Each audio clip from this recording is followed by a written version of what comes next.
So, Shani, we've been doing this podcast for 5 years, and there's never been an injury until today. You have hurt your neck. You always somehow. have injuries. You come in here limping. You hurt your back all the time. You hurt your neck while we were sitting in the podcast chair. Yeah. So. I can't really move it too much. So it's not going to be a very animated podcast today. Okay, so we'll just get into it then. So today we have an episode about making your and your family's life easier. And this, of course, is the purpose of investing. We invest not just to watch our balance grow, but to achieve financial goals and increase our quality of life. But part of this is protecting the investments that you've grown, either for yourself or for your family when you're gone. So we've come up with a quick hit list of things that you can knock over to give yourself peace of mind so you're more protected. And you can do it quickly. So you can probably get most of this accomplished just over a weekend. And we do want to acknowledge before we get into this that thinking about what happens when you die is uncomfortable. And to top this off, the last thing we want to do is all the admin around that. But if you do take these small, practical steps, it will be worth it because it will spare you and your family stress and uncertainty if something happens. That's right. So the last thing we want to do is cause confusion or conflict. And Morningstar research shows that in our later years, one of our top financial goals is to leave behind an inheritance. So many investors spend decades building up their assets to provide a better life for themselves. And once that's taken care of, they shift their focus to their loved ones. And Shani and I are both available if anyone wants to put us in your will. So just remember that. So let's talk about some of the structure we want to put in place should the expected or unexpected happen. So the first is to set an appointment with an estate planning lawyer to get your will, power of attorney, and enduring power of attorney established or updated. And we've done a whole episode on these documents, but they are documents that protect your assets and yourself after your death.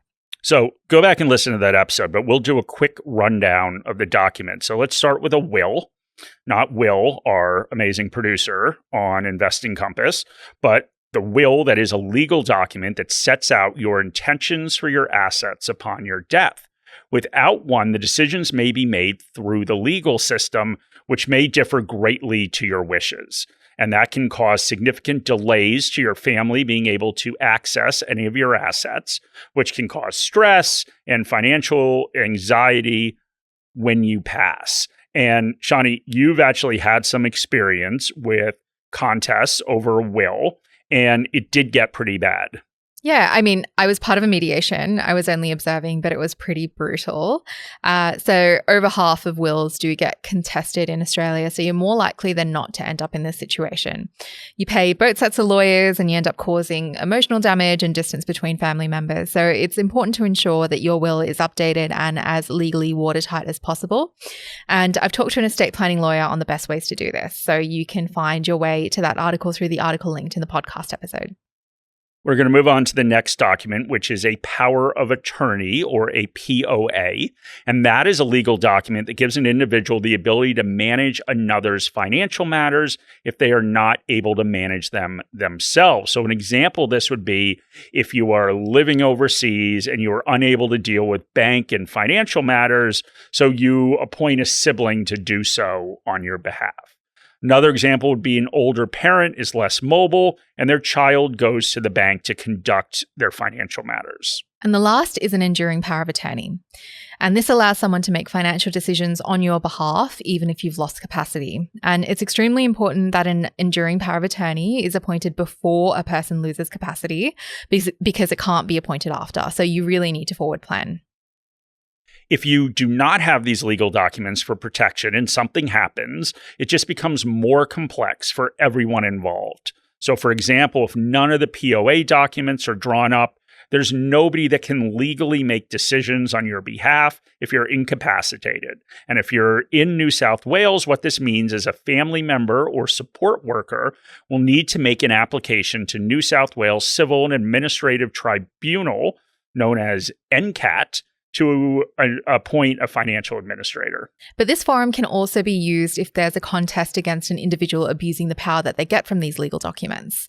And these documents are useful during some of the most turbulent and stressful times in your life. So it's likely that the person that's making decisions on your behalf is a loved one who will also be going through a similarly tough time. So these may help to relieve some of the burden and stress. And I think the first time we did the episode, or the other episode that we talked about this, I was talking about how I was going to appoint you, Shani. So this is... That's a lot of power. It is a lot of power, and I'm sure you'll use it for evil, but we will see.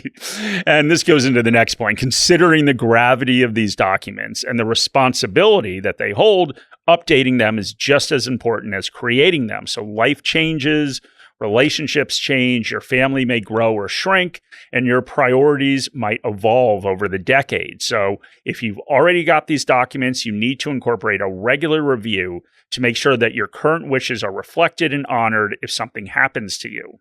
So what's the first step? The first step is to set an appointment with your estate planning lawyer. Even if the process is not completed, put it in your calendar and ensure that you have the steps in place to have it finalized. We're going to move on to the second task. The next task is submitting or updating your nomination of beneficiary form to your super fund. So for many of us Aussies, and that includes me, Shani, super is the largest or second largest financial asset we'll ever have. But many people don't realize that your super isn't immediately included as part of your estate. And if you haven't made your wishes clear to your super fund, the trustee of your super fund will decide where it goes. What you can do is submit a nomination of beneficiary form. So submitting this form with a legally valid nomination tells your super fund where your funds and any insurances attached should be distributed. And there are two main types of nominations for super, binding and non-binding. So Mark, do you want to tell us the difference? I do. So binding nominations are a legally valid nomination to a valid dependent. Binding nominations can be lapsing or non-lapsing. Non-lapsing is valid until death, but lapsing is the most common and means that it expires every 3 years. And this is done because there's room for circumstances to change. For example, you might make a nomination for a spouse. 20 years later, you might have children. You might be remarried. You might be divorced. There's a range of possibilities over the decades that you have super. A lapsing nomination expires to account for those changes. Once it does lapse, if it's not renewed, it turns into a non-binding nomination. And this is a strong suggestion as to where a death benefit should be paid. The trustees of the super fund will take current circumstances into account. And then there's reversionary beneficiaries. Distribution of estates can be messy and they can be complicated and a drawn-out affair. And so reversionary beneficiaries are important if there's a loved one that is financially dependent or interdependent on the income stream coming from a pension account. Upon death, a reversionary beneficiary will receive the income stream payments without delay. So this is instead of the decision going to the super trustees and requiring more paperwork and time. And like with the rest of your estate, understand how the assets in your super fund fit into your financial picture. If you have someone who is reliant on an income stream, if you want it to be distributed in a different way to your will. And just let the nomination reflect your wishes. Your family could face delays or an outcome that varies from what you actually want. And so what's the next step here? It's download the form from your super fund website and fill it out, following the instructions exactly. And ensure it is legally binding by understanding who is a valid nomination. So you're able to find this through the ATO website. And the last one is probably the hardest. Well, for most people, and that is to put together a time to have a conversation about your intentions and decisions. Legal documents are there to protect you and your assets, but as Shani has said and experienced, over 50% of wills are contested in Australia. And often families are left making assumptions about what their loved ones would have wanted, and this really leaves a lot of room for resentment and to irreparably harm relationships. Having a conversation to make your intentions known while you're still around can leave space for questions or concerns that you haven't considered. And although the final decision is yours, you're able to explain why you have made the decisions that you have. And this conversation doesn't need to be a daunting or dramatic experience. Having the conversations with all of your family at once can help with ensuring that the same message is delivered with no contest after the fact. And if this is not something that you want to do, start with one person and then build to a larger group from there. And I can understand that this might be a conversation you want to avoid, but going through the mediation process, I can definitely say that this is the easier option and will leave more relationships intact. And what's the next step? First, you've got to make sure you've got a comprehensive estate plan set up that reflects your wishes. Then set up a time to have a conversation with your family. And in Shani's article, she's linked to an article from our colleague, Danielle Labatka, who is part of the behavioral research team at Morningstar. And she runs through exactly how to approach that conversation. So there it is. 3 quick tips to protect yourself, your assets, and make your family's life easier. So set up or update your will, power of attorney, and enduring power of attorney. Ensure your nomination of beneficiaries is updated with your super, one of your largest assets. And lastly, have an open and honest conversation with your family about your intentions. And I'm going to read that Danielle article so that we can have a good conversation about this.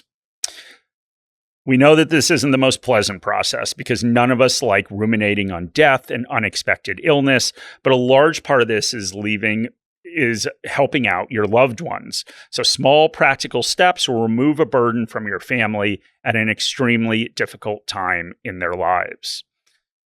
Thank you all very much for listening. Have any questions or comments? My email is in the show notes.